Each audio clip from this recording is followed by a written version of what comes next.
ನಮಸ್ಕಾರ, ನಾನು doctor Anupama Patil, Kritu fertility centre, ಗದಗ್ನಿಂದ. ಇವತ್ತು ನಾವು IVF ಅಥವಾ ಪ್ರಣಾಳ ಶಿಶು ಚಿಕಿತ್ಸೆ ಬಗ್ಗೆ ಮಾತಾಡೋಣ.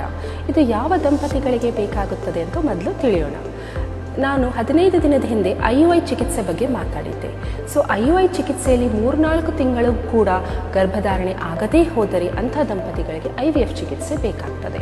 ಇದಲ್ಲದೆ ಮಹಿಳೆಯಲ್ಲಿ ಎರಡೂ ಗರ್ಭನಾಳಗಳು ಬ್ಲಾಕ್ ಆಗಿದ್ದರೆ, ಅಂಡಾಣುಗಳು ಒಳಗೆ ಬರುವ ಸಾಧ್ಯತೆ ಇಲ್ಲದೇ ಇದ್ದಾಗ ಕೂಡ IVF ಚಿಕಿತ್ಸೆ ಬೇಕಾಗ್ತದೆ.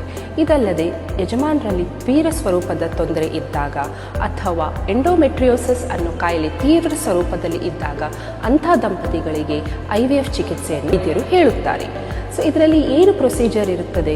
ಇದರಲ್ಲಿ ನಾವು 10ರಿಂದ 12 ದಿನ ಮಹಿಳೆಗೆ ಇಂಜೆಕ್ಷನ್ ಕೊಡುತ್ತೇವೆ. ಇದರಿಂದ ಅಂಡಾಣು ಉತ್ಪತ್ತಿ ಆಗುತ್ತದೆ. ಈ ಅಂಡಾಣುಗಳನ್ನು ನಾವು ಸಣ್ಣ ಶಸ್ತ್ರಚಿಕಿತ್ಸೆ ಮೂಲಕ ಅಂಡಾಣುಗಳನ್ನು ಹೊರಗೆ ತೆಗೆದು ಲ್ಯಾಬೊರೇಟರಿಗೆ ಕೊಡುತ್ತೇವೆ. ಈ ಅಂಡಾಣುಗಳಿಗೆ ಯಜಮಾನರ ವೀರಾಣುಗಳನ್ನು ಕೂಡಿಸಿ ಮಗು ಮಾಡುತ್ತಾರೆ. ಈ ಮಗುವನ್ನು ಇನ್ಕ್ಯುಬೇಟರ್ನಲ್ಲಿ 3ರಿಂದ 5 ದಿನ ಬೆಳೆಸುತ್ತೇವೆ. ಅದಕ್ಕೆ ಸರಿಯಾದ ಪ್ರಮಾಣದಲ್ಲಿ ಆಕ್ಸಿಜನ್, ಗ್ಲೂಕೋಸ್ ಇತ್ಯಾದಿ ವಸ್ತುಗಳನ್ನು ಕೊಟ್ಟು ಅದನ್ನು ಸರಿಯಾಗಿ ಬೆಳೆಸುತ್ತೇವೆ. 3ರಿಂದ 5 ದಿನ ಭ್ರೂಣ ಬೆಳೆದ ಮೇಲೆ ಅದನ್ನು ಮಹಿಳೆಯ ಗರ್ಭಕೋಶಕ್ಕೆ ಹಾಕಿ ಮುಂದೆ ಬೆಳೆಸುತ್ತೇವೆ.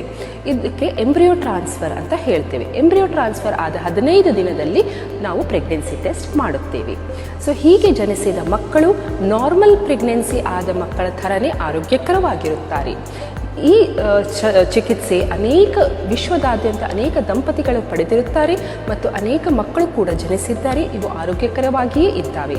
ಇದು ಅನೇಕ ದಂಪತಿಗಳಿಗೆ ವರದಾನವಾಗಿದೆ. ಇದರ ಬಗ್ಗೆ ಯಾವ ಮೂಢನಂಬಿಕೆಯೂ ಬೇಡ. ನಮಸ್ಕಾರ.